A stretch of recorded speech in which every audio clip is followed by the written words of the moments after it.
नमस्कार मित्रों, स्वागत है आपका अपने YouTube channel new academy official में। आशा करते हैं कि आप लोग अच्छे होंगे।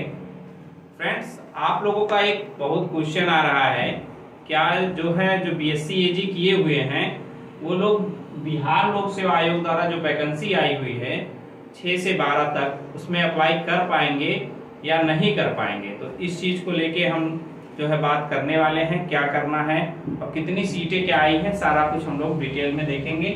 तो आइए हम लोग देखते हैं क्या है। देखिए, ये बिहार लोक सेवा आयोग का है, बिहार लोक सेवा आयोग ने ये वैकेंसी आपकी दी हुई है। और कौन कौन सी ये वैकेंसी आई हुई है, तो आप देखेंगे इसमें 3 कैटेगरी में वैकेंसी है। एक जिसको मध्य विद्यालय बोल रहे हैं, ठीक है, जिसको आप लोग जूनियर भी उत्तर प्रदेश में बोलते हैं।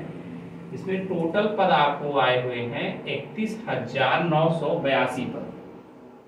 ये देखने में पद हैं, लेकिन जो अदर स्टेट के लोग हैं उनको कौन सा मिलेगा, ये पुरुष वर्ग का है, ठीक है, ये पुरुष वर्ग वाले जो लोग हैं उनकी सीटें हैं, और ये महिलाओं का है। तो अदर स्टेट के हैं, मतलब यूपी, बिहार वाले नहीं, UP, Jharkhand, MP, other state जो भी हैं वो इसी कैटेगरी में है। किस कैटेगरी में? अनारक्षित में। तो गणित एवं विज्ञान में आपका है, ये देखिए 2272 पद है। सामाजिक विज्ञान में 1625 हैं। और इसके बाद भाषा में ये अलग अलग भाषाएं हैं जो कि आप योग्यता के आधार पे भर पाएंगे फॉर्म। हर कोई इसमें नहीं भर सकता। जो स्नातक पर हिंदी पढ़ा हो, अंग्रेजी पढ़ा हो, संस्कृत पढ़ा हो, उर्दू पढ़ा हो, तो वही इन अलग अलग भाषाओं में फॉर्म भर पाएगा।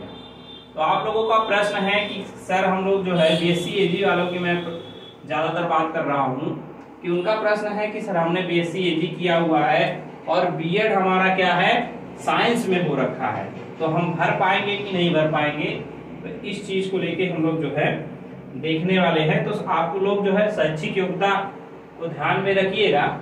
तो हम बात करेंगे, अगर आप 9-10 वालों को भी देखना चाहें कितने पद हैं, तो उसको भी मैं बता ही देता हूँ। देखिए 9-10 वाला, तो 9-10 में 9-10 में अलग अलग विषय के अलग अलग पद हैं। तो आप लोगों का अनारक्षित से मतलब होना चाहिए। तो यहाँ पे अनारक्षित में देखिए हिंदी में 1664 पुरुष में है, और फिर महिलाओं में आएंगे तो आपको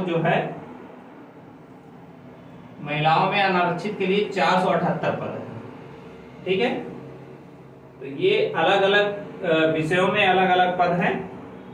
आइए अब हम देखते हैं, इसमें 6 से 8 वाले में ही आप लोगों को दिक्कत है सबसे ज्यादा, उसकी योग्यता को लेके हम लोग बात करते हैं। बाकी चीजें आप लोगों को हम पीडीएफ के माध्यम से दे देंगे, तो आप लोग देख लीजिएगा कि कितने पद किसमें है, ठीक है, वो अलग अलग इसमें दे रखा है, ठीक है। तो मध्य विद्यालय वाला ही हमको देखना है। मध्य विद्यालय में 6 से 8 वाले में देखिए, यहाँ पे आइए आप लोग, और यहाँ पे देखिए किस किस कैटेगरी में आपको पद भरने को मिलेंगे। देखिए इसमें 3 ही कैटेगरी इन्होंने बनाया है 6 से 8 वाले में।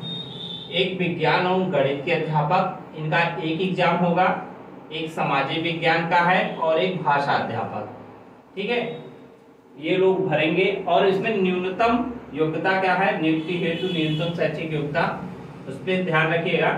देखिए सबसे पहले आपको तो क्या होना चाहिए, स्नातक होना चाहिए, ठीक है, और और उसके बाद द्विवर्षीय डिप्लोमा चाहे हो, अर्थात इसमें बीएड और डीएलएड या बीटीसी कह लें, दोनों लोग एलिजिबल हैं 6 से 8 वाले में। लेकिन उसकी योग्यता क्या क्या है उसको आगे हम लोग देखेंगे।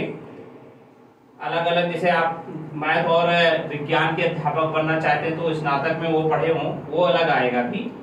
और इसके बाद जो बीएड है, न्यूनतम 45% अंकों के साथ स्नातक, और शिक्षा शास्त्र में बीएड, ठीक है, ये होना चाहिए। या तो न्यूनतम 50% अंकों के साथ उच्चतर माध्यमिक, एवं 4 वर्षीय बीएलएड वाले भी इसमें भर सकते हैं। तो ये लोग आप देख लीजिएगा। मेन है आप लोगों का प्रश्न, क्या बीटीसी वाले भी भर सकते हैं? तो जी हाँ, बीटीसी वाले भी इसमें अप्लाई कर पाएंगे। अब देखिए इसमें देखते हैं कि जो है अलग अलग विषयों के लिए क्या योग्यता होनी चाहिए। जैसे मान लीजिए आपको मैथ का टीचर बनना है तो उसके लिए क्या योग्यता होनी चाहिए, और अगर आपको साइंस और मैथ में तो एक ही योग्यता रखी गई है और सामाजिक विज्ञान में अलग योग्यता है। तो आप लोग देखिए, इसमें देखिए 6 से 8 जो भाषा विषय के विद्यालय अध्यापक के लिए स्नातक स्तर पर ऑनर्स या आनुषंगिक विषय के रूप में संबंधित भाषा पठित हो। इसका मतलब है कि अगर आप हिंदी के लिए अप्लाई करेंगे तो स्नातक में अर्थात बीए में आपको हिंदी पढ़ा हो, अंग्रेजी के लिए करते हैं तो अंग्रेजी, संस्कृत लिए संस्कृत और उर्दू के लिए आप उर्दू अनिवार्य रूप से पढ़े हो। उसमें साफ साफ लिखा हुआ है। तो अर्थात जो बीएससी किया है वो जो है भाषा के लिए अप्लाई नहीं कर सकता। अब आइए हम देखते हैं सामाजिक विज्ञान, जो सामाजिक विज्ञान के विषय के रूप में है, उसमें देखिए क्या लिखा है कि स्नातक स्तर पर इतिहास, भूगोल, राजनीति शास्त्र, दर्शन शास्त्र, अर्थशास्त्र, वाणिज्य, मनोविज्ञान, समाज शास्त्र, गृह विज्ञान में से कोई 2 विषय स्नातक स्तर पर पठित हो। अर्थात इसमें जितना सब्जेक्ट लिखा है उसमें से आप 2 सब्जेक्ट जो है अगर स्नातक स्तर पर पढ़े हो तो आप सामाजिक विज्ञान के अध्यापक बन सकते हैं। अब आइए विज्ञान वाले में देखते हैं। 6 से 8 गणित एवं विज्ञान विषय के लिए स्नातक स्तर पर आप गणित, भौतिक विज्ञान, रसायन विज्ञान, जीव विज्ञान में से कोई 2 विषय पढ़े हो। अगर आप स्नातक स्तर पर ये पढ़े हैं तो आप भर सकते हैं। ठीक है, तो स्नातक स्तर पे आपने पढ़ा नहीं है, मैं बीएससी एजी वालों की बात कर रहा हूं, आपने भी जो है स्नातक स्तर पे ये सारी चीजें नहीं, 2 सब्जेक्ट अगर इसमें से पढ़े हैं तो आप भर सकते हैं। ठीक है, आप लोग पढ़े नहीं है इसलिए आप लोग एलिजिबल नहीं होंगे। अगर आपने जो है बीएड किया है साइंस से, अगर आप चाहें तो भर सकते हैं। वो आयोग पर डिपेंड करेगा, वो लेगा या तो इसमें कुछ संशोधन करें, आप लोग भरे, आप फोन करके उनको सूचना दें। ठीक है, और अब बात करते हैं 9-10 वालों में। तो 9-10 वालों में आपके पास बीएड होना चाहिए और स्नातक स्तर पे वो चीज आपने अगर संबंधित विषय पढ़ा हुआ है तभी आप उसमें भर सकते हैं। और 11-12 वाले में क्या है कि आपके पास जो है स्नातक की डिग्री होनी चाहिए और बीएड की डिग्री होनी चाहिए। ठीक है, केवल जो है इसमें है क्या नाम है कंप्यूटर